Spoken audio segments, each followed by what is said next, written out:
Welcome back my friends. एक और centre of mass का इंपॉर्टेंट न्यूमेरिकल है। मान के चलिए ऐसे क्वेश्चन ही एग्जाम में आएंगे। कैसे करेंगे इसको समझ लें। क्वेश्चन पहले सुन लेते हैं।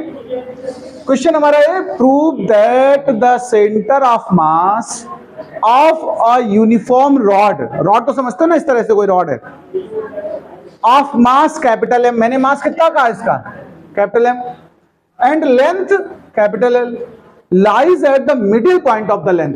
हमें प्रूफ क्या करना है कि सेंटर ऑफ मास इस रॉड का मिड पॉइंट है। ये प्रूविंग है। तो देखिए इसको सोल्यूशन कैसे करेंगे समझना जरा। मैं एक रॉड बना लेता हूं। क्या बना लेता हूं? ये रॉड है। ये क्या सपोज करो आप, रॉड है। थोड़ा सा इसको थोड़ा और अच्छा बना लेते हैं। एक रॉड बनाना है, मतलब तुम्हें एक रॉड बना लो। अब देखो इसको हमें प्रूव करना है कि इसका जो सेंटर ऑफ मास आएगा वो कहां आएगा, मिड पॉइंट। बहुत केयरफुली समझना, बड़ा आसानी समझ में आ जाएगी बात।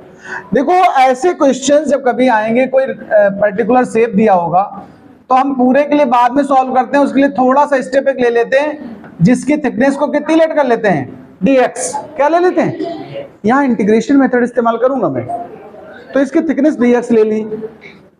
और हमारा जो इनिशियल पॉइंट है, स्टार्टिंग पॉइंट जहां से हम लोग ऑब्जर्वेशन कर रहे हैं, वहां से इस स्ट्रिप की डिस्टेंस को x लेट कर लिया।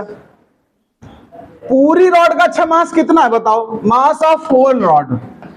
ये क्वेश्चन ने दिया मुझे, मास ऑफ होल रॉड। आपको पता कितना गिवन है, m गिवन है। ना भी गिवन होता अगर, बाय द वे यही केवल क्वेश्चन ऐसे आता कि prove that centre of mass of A rod is at the mid point, तो हम लेट कर लेते हैं अपनी तरफ से कि मास कैपिटल M और लेंथ कैपिटल L। तो मास ऑफ होल रॉड पहले हमने ले ली m कैपिटल लेटर। तो अच्छा मास ऑफ यूनिट लेंथ अगर हम निकालें, मास ऑफ यूनिट लेंथ अगर मैं कहूं, तो भाई टोटल लेंथ तो कैपिटल L थी, कैपिटल L लेंथ का मास है ना कैपिटल M। तो 1 के लिए अगर बोलूं मैं तो मास क्या बनेगा, m/L बनेगा कि नहीं बताओ। और हमें इस वाली स्ट्रिप का चाहिए मास एक्चुअल में, तो फिर हम कहेंगे मास ऑफ dx लेंथ। देखो प्लीज, जब यूनिटरी मेथड यूज करते हैं तो 1 लेंथ का निकालते हैं, फिर जितने का चाहिए उसका मल्टीप्लाई कर लेते हैं। तो इसे आप कहेंगे m/L इंटू dx, कहेंगे कि नहीं कहेंगे बताओ। इस छोटी सी स्ट्रिप का मास हमने निकाला है। हमेशा इस तरह के क्वेश्चंस का यही पैटर्न होता है। और इस छोटी सी स्ट्रिप के जो मास को कहेंगे उसको हम डी फॉर्म में लेंगे, डिफरेंशियल फॉर्म में लिख देंगे। यानी एक्चुअल में इसका जो मास निकला उसको हमने क्या लेट किया है, dm। तो dm की वैल्यू ये निकल आई। पहला हमारा स्टेप ये होगा। इसके बाद के स्टेप पे बात करते हैं। देखो ध्यान देना, फॉर्मूला होता है सेंटर ऑफ मास का इंटीग्रेशन मेथड से अगर हम सॉल्व करते हैं तो ध्यान रखिए कि जैसे XCM निकालना चाहता हूं मैं, और मैं यूज कर रहा हूं इंटीग्रल मेथड। इंटीग्रल मेथड में ध्यान रखिएगा फॉर्मूला कैसे लगाएंगे, जितनी भी लेंथ के लिए सॉल्व कर रहे हैं, जैसे सपोज करो L लेंथ के लिए सॉल्व कर रहे हैं तो लिमिट हो जाएगी। इसके बाद हम लोग लिखेंगे, ध्यान रखना, XDM। क्या लिखेंगे, और टोटल मास तो अभी पीछे बता ही चुका हूं, डिवाइड में हुआ करता है कैपिटल M को या सभी स्ट्रिप्स का सम। तो इसको ये फॉर्मूला इंटीग्रेशन में यूज किया जाता है। XCM is equal to integration, जितनी लेंथ ले रहे हो आप, जैसे 0 से L पूरी लेंथ हो जाएगी रॉड की कि नहीं।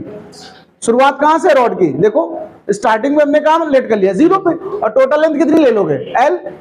तो लिमिट हो जाएगी 0 से L। XDM ये फॉर्मूला है बाय कैपिटल, ये केवल फॉर्मूला लिखा भी हमने। अब ये वैल्यू रखनी है मुझे डीएम की। डीएम की वैल्यू कितनी आई जरा देखो यहां पर, तो XCM इज इक्वल टू 0 से L। X तो ये जैसा है वैसा बना रहने दो, इसकी वैल्यू लिख रहा हूं मैं M by capital L dx। By capital M है ये, देखो इसमें से M और L दोनों कांस्टेंट है, बाहर निकाल लो। ये कैपिटल M और कैपिटल L, और पहले से डिवाइड में कैपिटल M पड़ा हुआ है। यहां क्या बचा, x और dx बचा। यहां से हम कैंसिल कर लो पहले तो, ये क्या बच गया तुम्हारे पास, 1/। अच्छा x का इंटीग्रेशन क्या होता है किसी को पता है, x²/2 लिमिट में लगा दो 0 से L।